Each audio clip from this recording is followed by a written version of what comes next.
Oh, my God. Oh. In the month of March, when the tournament starts and we're looking for underdogs, mascots that are ironic, our own new version of Kareem Abdul-Jabbar, we've got a name for you, and it is uniting narcissists everywhere. He plays for the Rhode Island Rams, and his name is Always Right. Oh, I thought you were going to go with David. No, that's not how you say his name. Hey, man, there's not a phonetic, so I'm just assuming. Okay, well, I don't give a fook about David. That's good.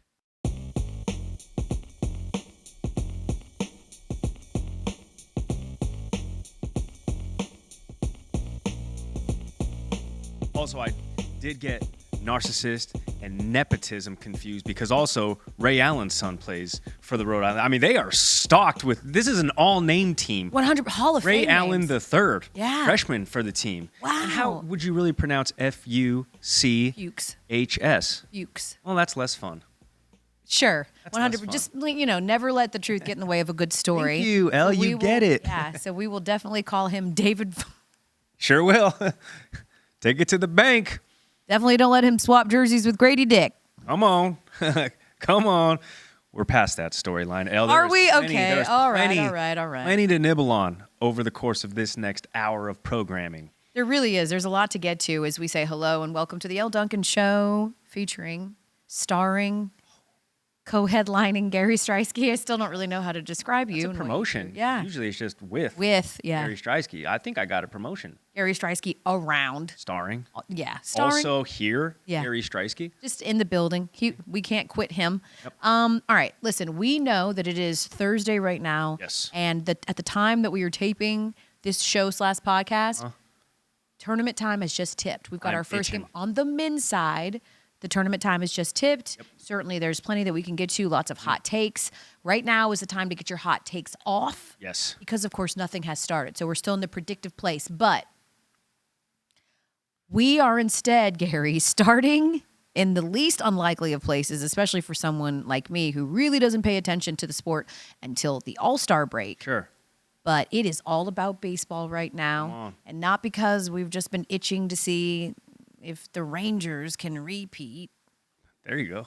but much more because of the bat crazy story Come on. that is coming out of, well, LA via Sure. Seoul, Korea. My hometown, by the way. Yeah. Born in Seoul. Shout out. Me Yeah. and Jay Billis have Thornton. I mean, he's not from Thornton, but, we share that bond. But your boy, Seoul, South Korea, in January of 87, right now, hosting opening weekend. I mean, the games are over and done with. They split the series, the Padres and the Dodgers, but nobody cares about the on-field goings-on. Absolutely not. Yeah. between Nobody the lines. cares that Yamamoto already looks like a bust. $300 million, and he got touched up by the Padres, who, by the way, they have a good lineup. They got Dude, but all-stars. a 9 ERA, down, that's up not and down. exactly what they paid that money for, Gare Bear. Fortunately, there's 160 left to play. Fortunately. 160 left to play. Here's the thing. Nobody cares about any of that. We get it. We're not the podcast to Sure. come and tell you about opening day storylines. We understand that. We are here to talk about some of the shenanigans, the chicanery Yes. that is happening with Shohei Ohtani and his interpreter. Fill in the good people about the story, former interpreter, about the story that has just dropped in the sports world. Shohei Ohtani, famously the $700 million man who Sure. deferred so much of his money until after his current contract runs out in 2034, has been with his current, now former translator since he moved to America in nearly a decade ago, 2018. So he has been his interpreter, Issei Matsuhara. Yeah. Right, Ippei Matsuhara. This guy's been in America for the last 25 years. And apparently he had the itch for college football betting lines, NBA betting lines, because this dude was betting on allegedly $4.5 million worth of credits to an illegal bookie that he allegedly asked Shohei Ohtani to clean up. And Shohei, being the face of Major League Baseball, just an overall global icon, superstar, sort of a mysterious figure, sort of a Batman-esque figure, sleeps in the shadows, and we don't know much about him, but when he's playing baseball, we know he's the man. Just wrote the check. And by check, I mean he wired a couple of different installments to this bookie with his name attached to it, Shohei Ohtani, for a loan to clear up $4.5 million of gambling debt. Right. So says the interpreter. Yeah. But now Ohtani's camp and the Dodgers are doing an about face and saying, no. Ohtani was the victim Yeah. of foul play here. Massive theft is how Massive they describe it. theft. I'm calling BS on all of it. Yeah. Something is fishy here. Yeah. I'm going to take a quote directly from Tisha Thompson. We've got, listen, ESPN's great because we run the gamut. You've got people like us who are completely unserious people, and then you have real investigative journalists. Damn, Elle. like Tisha Thompson, who are this is what they do. And she's got a story up on ESPN.com right now, and this is directly from the article. Initially, a spokesperson for Ohtani told ESPN that the slugger had willingly transferred those funds to cover Mitsuhara's gambling debt. The spokesman presented Mitsuhara to ESPN for a 90-minute interview on Tuesday, during which he laid out his account in great detail. However, as ESPN was preparing to publish this story on Wednesday, the spokesman then disavowed Mitsuhara's account, said Ohtani's lawyers would issue a statement, and then, of course, that statement was, "Oh my gosh, he stole this money from me in illegal gambling, and I can't believe he would do this because we were such great best friends." Not a shot. Of course, social media has gotten going. They're taking a look at some of the dugout video of the two of them having a great time, chopping it up, chuckling as they tend to do, having a chit chat. That's what they did. He's well beloved, this guy. Everybody loved this guy. And the internet sleuths are going, so you're telling me after this interaction, hours later, he would be embroiled in a gambling scandal, having stole all his money from Shohei, something Shohei knew, and is going to be fired? Like, obviously the internet, the same internet that has ran away with Kate Gate, now's got some things that they're throwing out there. And honestly, it runs the gamut. There are some juicy nuggets of information here. Allegedly. And we're just going to go ahead and put a big old allegedly on basically, all this, right? if we This is could all just speculation. If we could just put allegedly for the viewing audience, just Cross. as a lower third graphic, the entire time we talk about this, All alleged. because of the aforementioned unserious part of Elle and I's perceptions on this story. But I find it hard to believe, especially what we've come to find out about Shohei Ohtani and how he perceives and how he wants his perception to be with his culture and the Japanese culture and Ippei Matsuhara, who, by the way, is being paid $500,000 of a salary to be his translator. So it's not like this dude was scraping by and he needed, these Pistons unders to hit. Yeah. He needed these 13-leg parlays to hit. You know what I mean? So there's just something that's fishy about this, that he was on the record with ESPN reporters as saying, yes, Shohei knew about this. Yes, and this is just a good friend covering for Shohei. I'm saying Matsuhara. Yeah. Shohei was aware of this. I asked him to bail me out, and he did, which is why he wired this particular offshore bookie, or actually local bookie, who's under federal investigation, from his direct account with his actual name attached to these wire transfers. I got you, homie. I know you don't have this money. You got into some trouble, but I'm going to bail you out. I'm going to give you some money to get you out of this sticky situation. But all of a sudden, MLB sees this. They catch wind of how Matsuhara is effectively implicating Ohtani as the bankroller, and is like, of whoa, illegal whoa, gambling. whoa, Because again, guys, I know what you're thinking at home, right? You guys, I am a gambling personality. Gambling is everywhere. Still illegal in California. Yes. Still illegal there. 40 states legal. 40 states. California, not one of them. Not one of them. And now you have the face of the franchise, not just The face of baseball. a global face at that, is being like, oh yeah, no, for sure, I'm gonna bail my guy out for $4.5 million. No, whoa. Rob Manfred's like, no, the hell you're not, my friend. You have nothing to do with this. You know nothing about this. And on the other side of this, we'll never get the full story. But Matsuhara's walking away, and let's just say something tells me Matsuhara's going to be all right. You know what I'm saying? Because the other part of this Something tells me Ippei going to be all right. He's going to be straight. The other part of this, of course, is that Shohei, painted as a great friend, bailing out his homie. Yes. Listen, I've had my best friend since I was 14 years old. I ain't giving her $4.5 million. Hell no. Not if that's like. You wrote checks your ass couldn't cash. I'm not bailing you out. Are you sure your friend was the one writing the checks? That's my point. The other side of this is that he's the fall guy, and that it's Shohei, in fact, that has. This is all alleged speculation, social media, that it is Shohei that has a problem, and he's like, you're going to have to fall on this. Yes. I'm like, listen, this is a thing that happens everywhere. There are R&B artists, there are movie stars everywhere, and they always identify. I've had these conversations with like really big stars before. Have to. When you engage in some questionable things, you identify the fall guy. Hey guys, just so you're aware, I know people that have conversations. Yeah. Hey guys, just so you're aware, if we get busted doing this, you're the guy. You're the fall guy. Yes. You will be compensated. It will be great. But if you're suckling off of this teat, come on. You can't suckle off a dry teat. Like, gonna have to keep this train. You could try. Going. You can try. It's dry. It's dust. It's gonna be chafing. It's gonna get uncomfortable very quickly. A lot of chalk. Okay. So this is all very interesting. And we saw this scene play out in Notorious. Sure. All right. It was Notorious B.I.G. Christopher Wallace was sitting in the interrogation room with his homie who had to take the fall for an illegal weapons possession. And Christopher Wallace was like, I'm not going to let you go down for this. I'm getting goosebumps thinking about this scene because it actually went down, all right? Christopher Wallace was like, no, Notorious B.I.G. was like, I'm not going to let you go down for this. And then his friend was like, my man, if you make it, we all make it. If you don't make it, none of us are making it. Correct. You got to have, look at this. You got to have a fall guy. Do you have a fall guy, Gary? Are you? I'm not in the mud like that. I don't need a fall. A fall guy for what?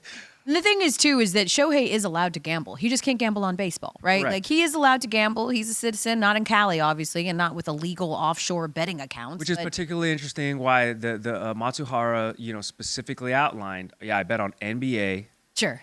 Football and college football. Yeah. Cap, bro. No, I'm sorry. No, you didn't.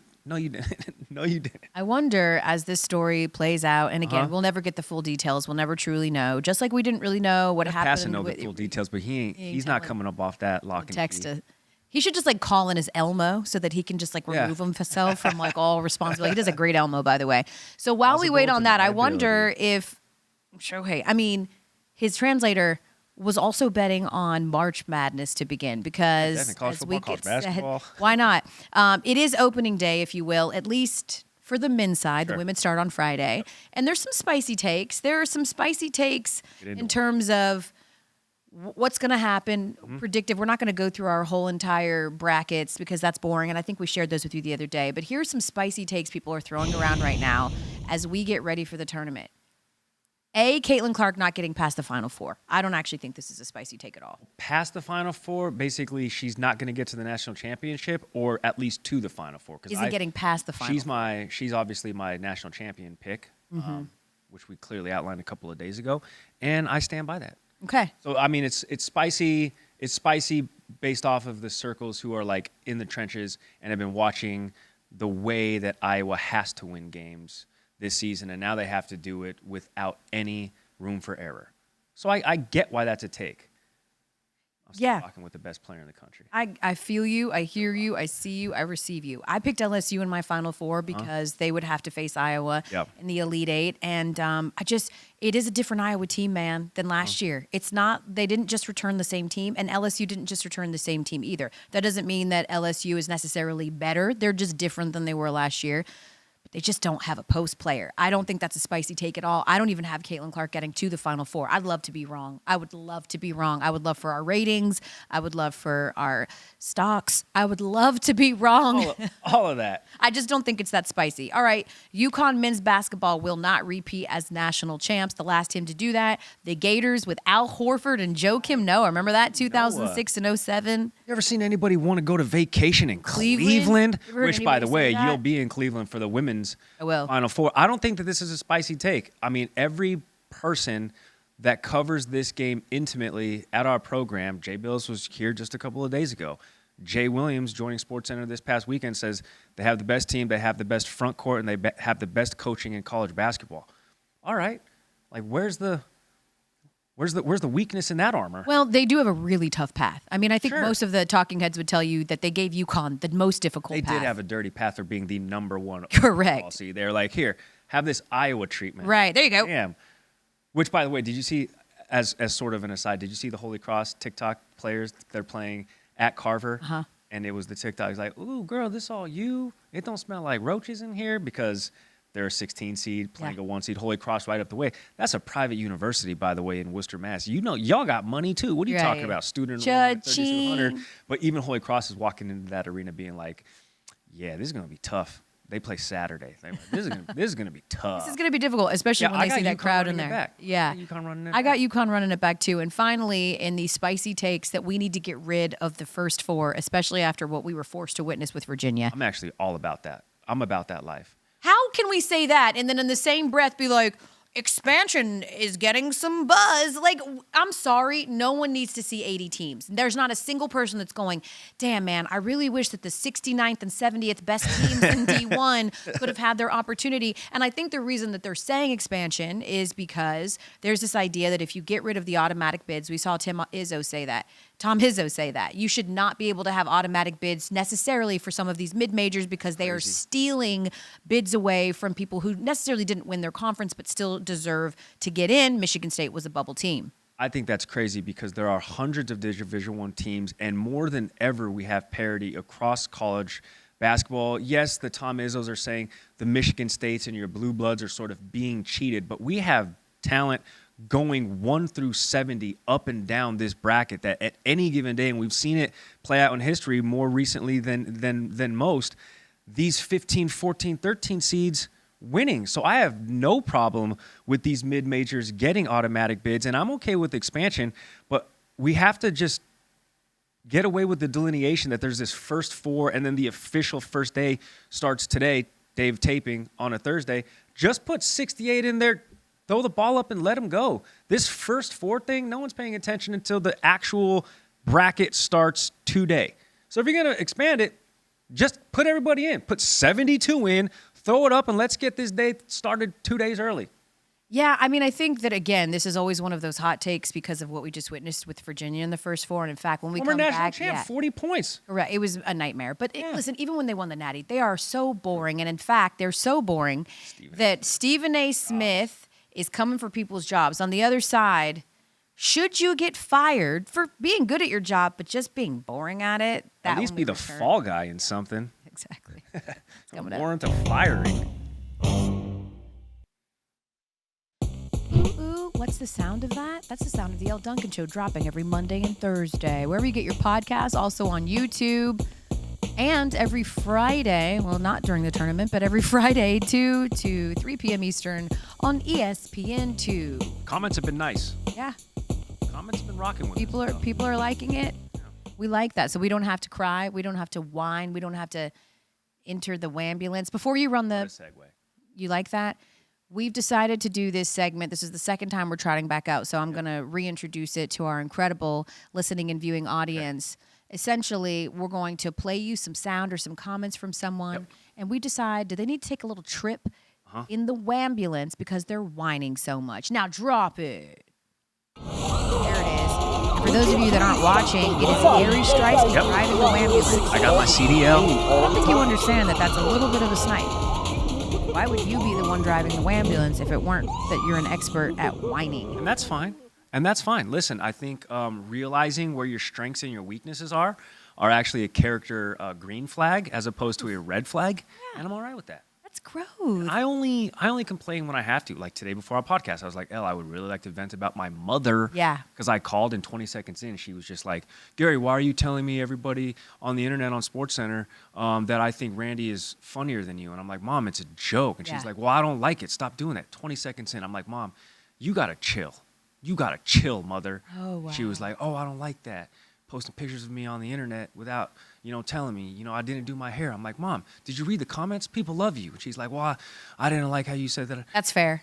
I'm 100% with your mom there. No, I am. I'm with your mom there. I cannot stand. Elle? I'll jump in the Whambulance here. This. I cannot stand when people just think something's adorable and they do not ask you and they post you on the internet. Your mom's right. She has some pride. Maybe she didn't want everyone to see her hair like that. You think it's adorable and cute. What? Maybe she wanted to put on her Gucci sweats. Maybe she wanted to put she doesn't have Gucci sweats. A roller set in. She don't got that either, Elle. Maybe that wasn't her favorite angle. It's rude. It's not. It's assault. It wasn't her favorite angle. It's assault. No, it's not. It's a son's love.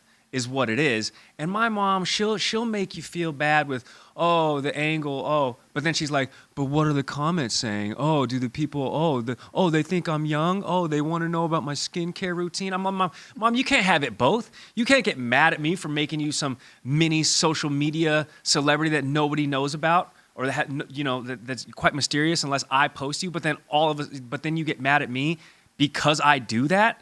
I don't know, Mom. I got a little upset at her. Okay, well, I can tell you're lying because when you're replying, stutter, he's stuttering, which means you feel some kind of way about it. It's just also a character trait. I get a little nervous. Especially when you... I'm on team Mama Striewski. Don't post her until she says it's okay. It's rude. I'm not asking for permission from my mother. How about this? Do we have permission to fire Virginia head coach Tony Bennett for just being milquetoast? According to Stephen A. Smith, we do. Listen in. And I take no joy in saying this, but if it were me, I'd fire him. Yes, he does. Strictly because of being boring. Literally. Oh, I'm not questioning his ability as a coach at all. He's a national champion, for crying out loud. I'm not questioning his ability as a coach.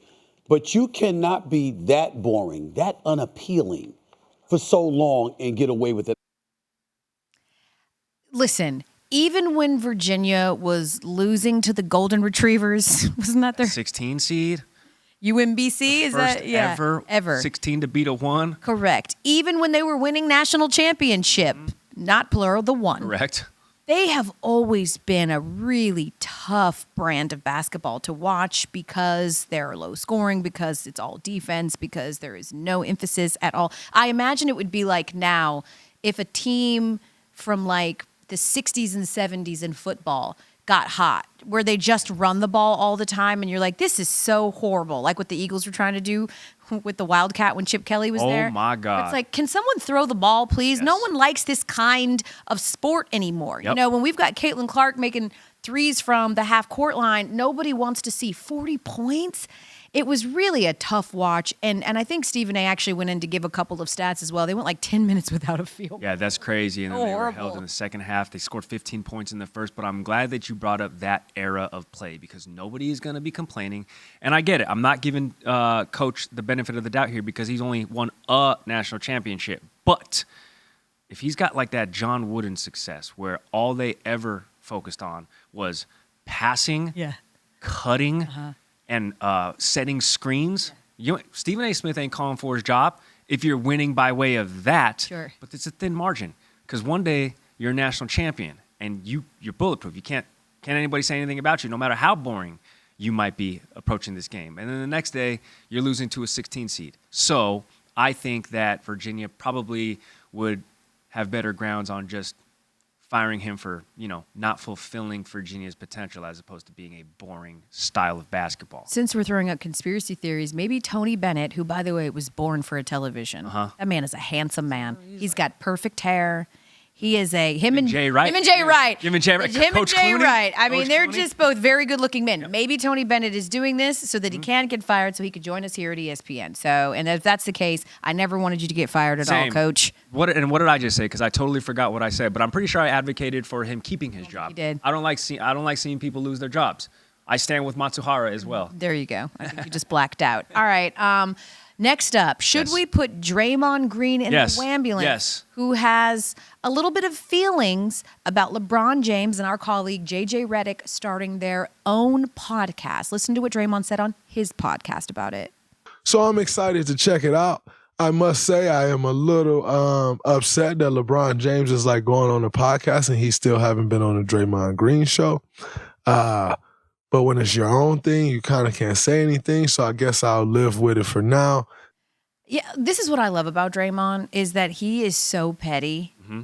He's just like me, and he just admits it. He's like, I'm upset because this isn't about me. You haven't come on my thing, and so now I feel some kind of way about it. And I'm just wondering, is that whiny, or is it just really like true and transparent? And is he a hero for saying the things that none of us would say out loud, which is that this podcast doesn't center me, and I'm going to insert myself into it, damn it. I think that this is just a prime example of professional courtesy, one being exchanged and now one being abundantly on display and not. This is a prime example of, I like you, but I don't really rock with you like that. Because if LeBron rocked with him like that, he'd have been on that podcast. Yeah. But now him and JJ Redick are just creating one to strictly talk hoops. Yeah, mind so of the game. It's not that LeBron hasn't been itching to get on a podcast to talk hoops, X's and O's, strategy and whatnot.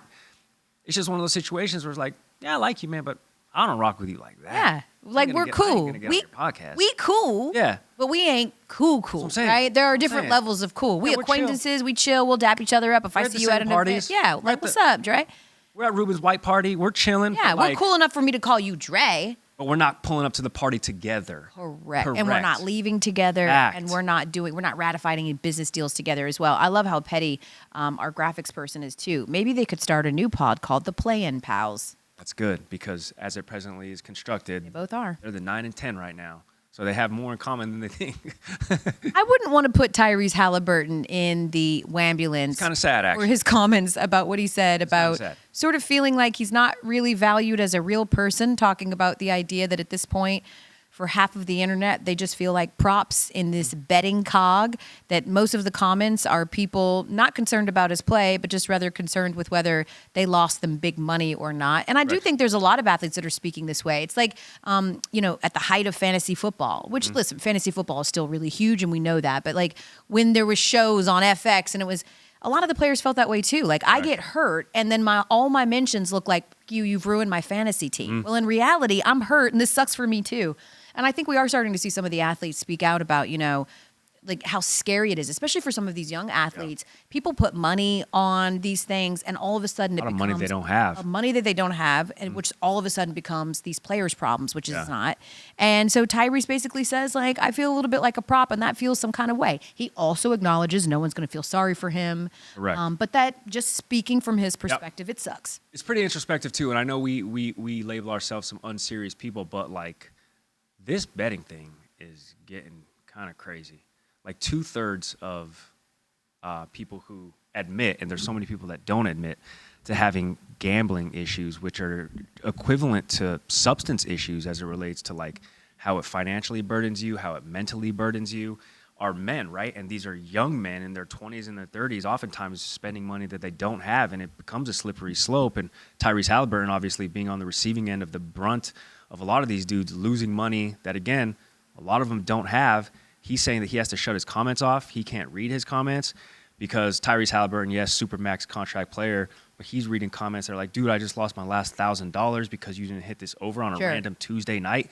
Like this is going to get a lot worse before it gets any amount better. I mean, I think, like, listen, I am on record saying that as a grown-up, like, I understand how social media can feel very overwhelming for kids, how it can feel overwhelming for people who are in their formative years, whose brain is still coming together, who are still sort of building who they are as people. There's a huge part of your life and friendships that happen on social media. But I stand on the fact that as a grown-up, unless you are your job is involved in social media, it's very hard for me to feel bad for people who get like bullied, if you will, on social media, because I am one of those people. Yeah.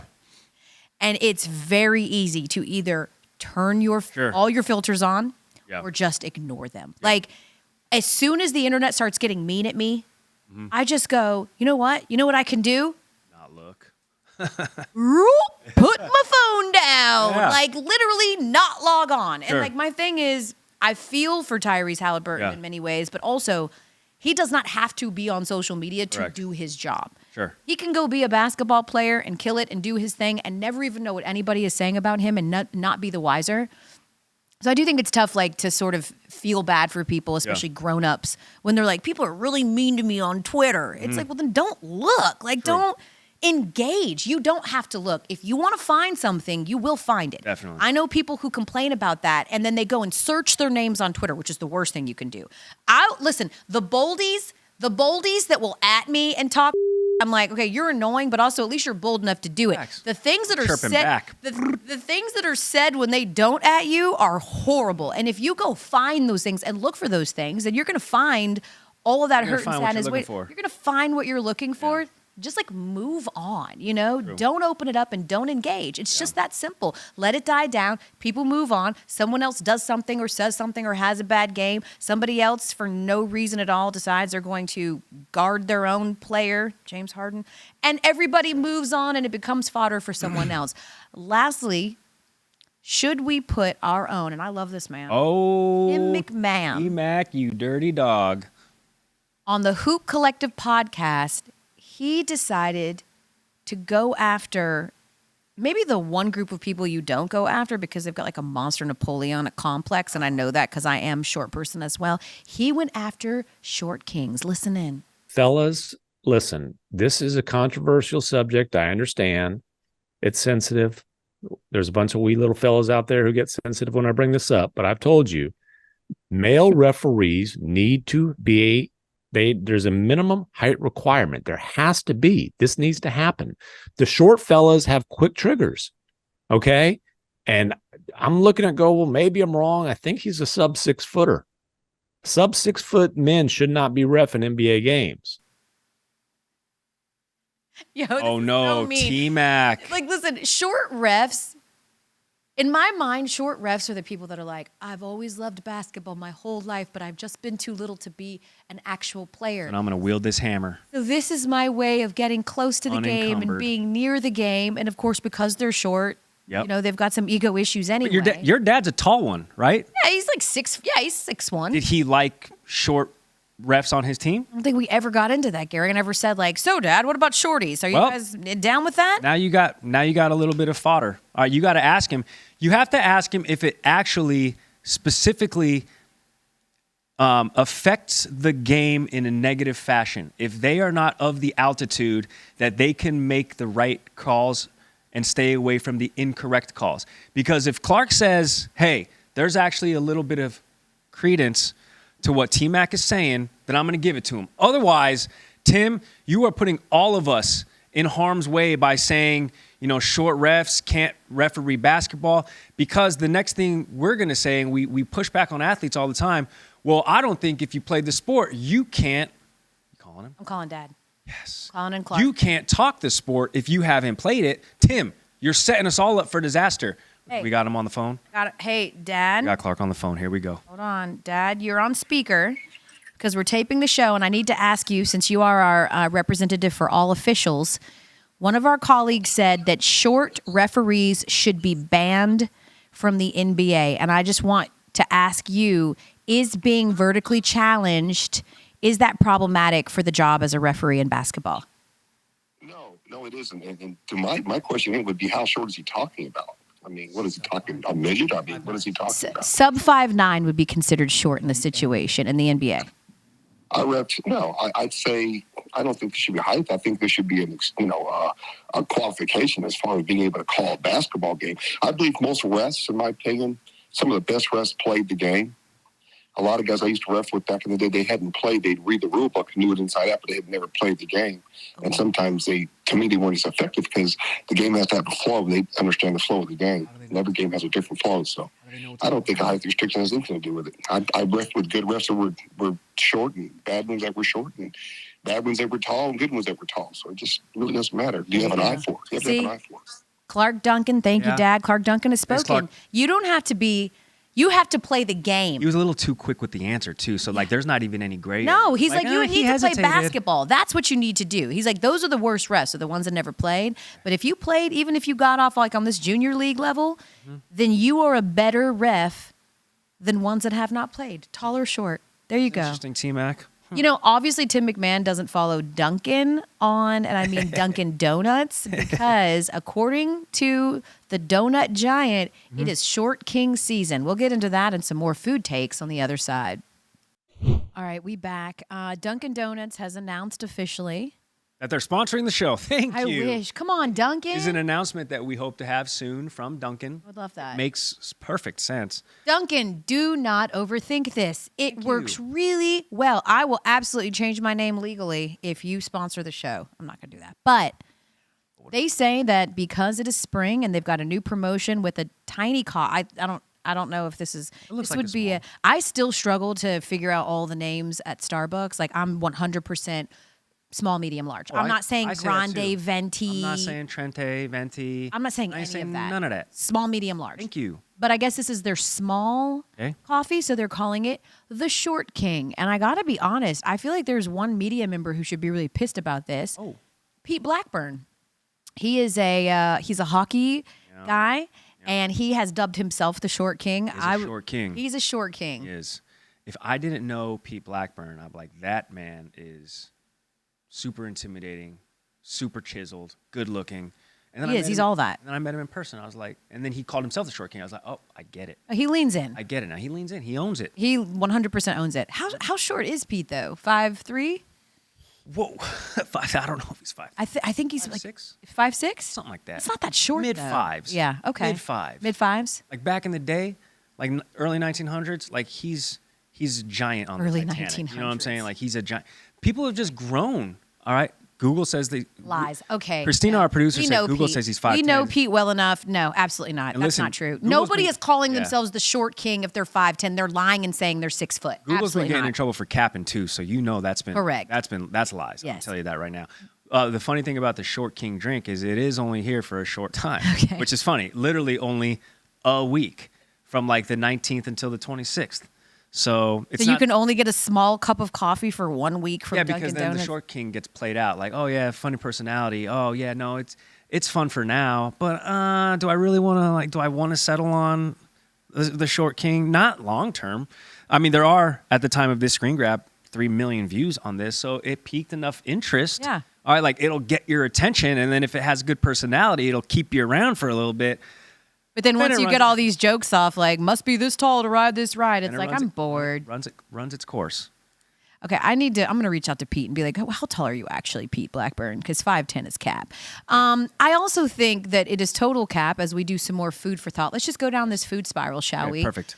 Jets fan and social media Yes. personality, NYJ Matt, don't know him, Okay. sent a breakfast sandwich up to wide receiver Mike Williams during his Good. free agent visit to the team facility on Tuesday. Okay. Worked. And apparently he felt like this would be such a successful play that it would keep Mike Williams in the building. He did, in fact, sign with the Jets.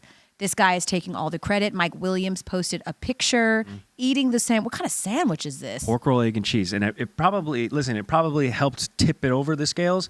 That $15 million that the Jets, were signing him to that 1 year probably helped seal the deal a little bit more. I think probably. Then the breakfast sandwich. Than the pork roll. And the thing about New Jersey, because my girlfriend's from Jersey, but on the south side of Jersey, it's the same exact sandwich, but depending on what you call it, it is very, very different, and you can tell what region specific it is. So if you call it a Taylor ham and cheese, I think that's the southern part of New Jersey, and if you call it a pork roll, egg and cheese, it's the northern part of New Jersey. Oh wait, I'm being told to reverse it. Pork roll, egg and cheese, South Jersey. Taylor ham, egg and cheese, North Jersey. It's the same exact sandwich. And let me tell you, I've had one, didn't finish it. It would feed a family in times of famish. Oh, wow. In times of drought. Big boy. It's disgusting. Okay. It's not good. Well, the only sandwich that could assure me that I would sign to a place would have to have like Molly in it. What?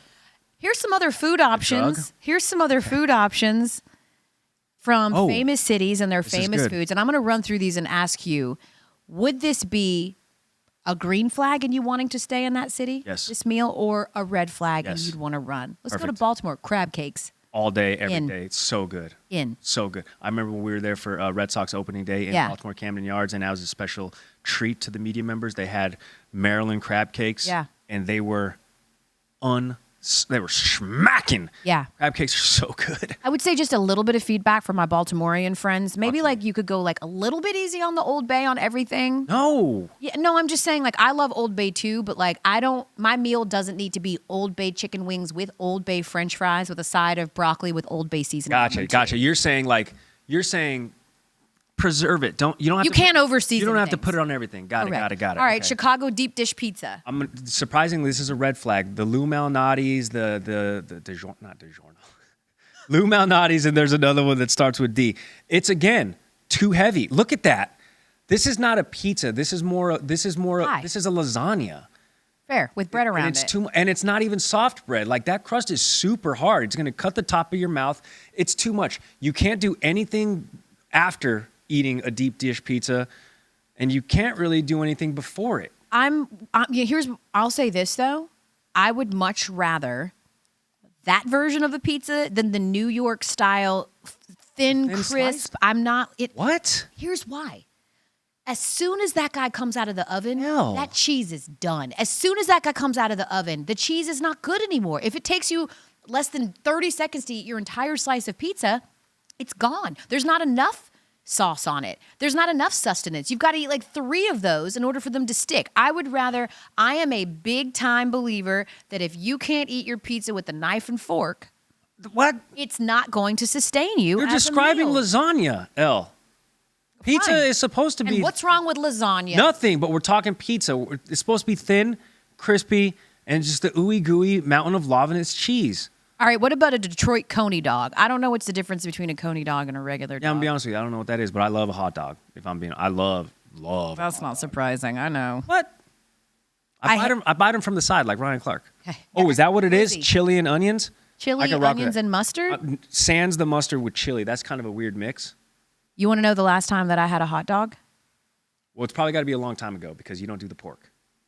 Yeah, but they have beef hot dogs. Oh yeah, true. Hot dogs for me, a texture thing. I haven't had a hot dog since I was 12 years old. Really? What happened? I learned, one of those, like someone at school told me that hot dogs are made up of all the animal parts that they couldn't process in the meat processor. It tastes delicious. So I went to go take a bite and I just imagined that there was like cow toenails in it. Hell yeah. It's a melting pot. Isn't that what we're trying to like advocate for here in America? No. Like it's a melting pot of meats. No, I want to interact with a melting pot of people. I don't want to eat a You wanna melting pot. You want to keep of your animal meats. parts. You want to keep your meats segregated. Got it. Understood. Correct. No, I get it. I get it. Okay, cool. Oh, here's one for you because I think this is a very controversial one. Yes. Skyline chili. I would run I'm out of the out. building. If I'm out. someone brings Skyline chili and I'm they out. think that's a green flag, I'm done. I'm out. I've had Skyline. Have you had Skyline chili? Which Skyline chili is the actual? It's the actual name of the chain. Okay, but you can actually get, Cincinnati chili or whatever they call it, 3 ways, 4 ways, 5 ways, and basically that indicates how many layers of toppings. So the noodles, the spaghetti is the actual base. Gross that 1 way is cheese like the even looks. beans, 2 way is the chili, 3 ways onions, cheese. If you just gave me the spaghetti with the, let's do just chili and the cheese, I could rock with that. I could rock with that. No. But like the 5 way with the onions and the beans, it's so heavy. I had that when the All-Star game was in Cincinnati. So middle of July, Cincinnati, it was hot. It was humid. I was in a suit. It was a war zone in the Underoos. Let me just tell you. Also, I will let you know that you should take all of Gary's food takes with a grain of salt because he is from a place where they serve bull testicles and call them oysters. It So ain't like I've had them. I'm sure you have. What? Speak- Accusations. Speaking of bull testicles, it took a lot of What? those for James Harden to do what Oh. he did. For those of you that haven't seen it, Yeah. I encourage you to do it if you're not watching this show, if you're just Awesome. listening. Kawhi Leonard goes to pull up for a 3, and James Harden Closes out. inexplicably closes out and tries to block the 3. I was like, I don't understand what's happening. And then he had an even more nonsensical explanation when he was asked post-game, why would you try to guard your own teammate? And he said this. Gotta bring some excitement to the team. You know what I mean? I think this last few weeks has been a fog for us, and I think every team goes through it. So I think just me just trying to create a good energy, create a great vibe for this team. And, it would have been better if we had made the shot, but let's give someone to laugh about. You know what I mean? Some excitement for the season. Did you accomplish your mission? Yeah, I did. Okay, if those same comments, I oddly love this. came out of Nikola Jokic's mouth in that deadpan manner, we'd be like, he's insane. Like this dude. I want to make everything funny and I want them to laugh and have Pure fun. comedy. I love that. Do you know what this play? That's scary.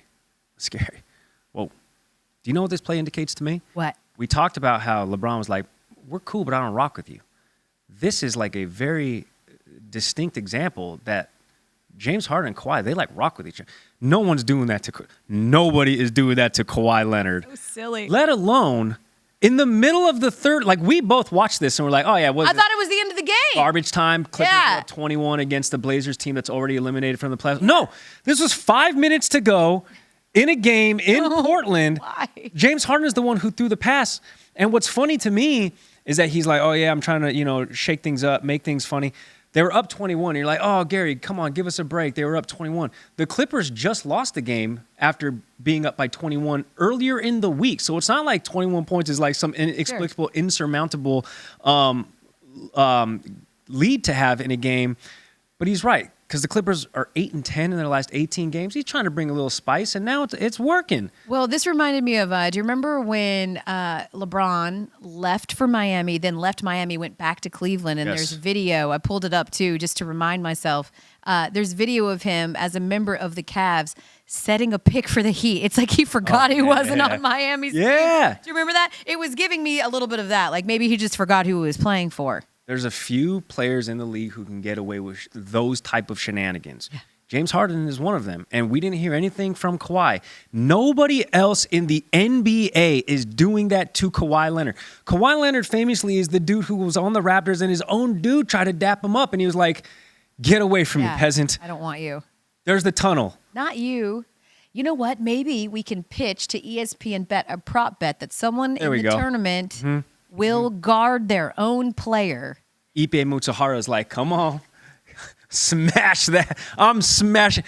Hey, I just inexplicably got like this windfall of cash, and I am ready to put it on that prop, allegedly. Happy marching. Allegedly. Happy marching to all of you. By the time we talk to you again on Monday, our bracket will still be perfect. We will be down to the Sweet 16. I seriously doubt it. My kids will be beating your butt.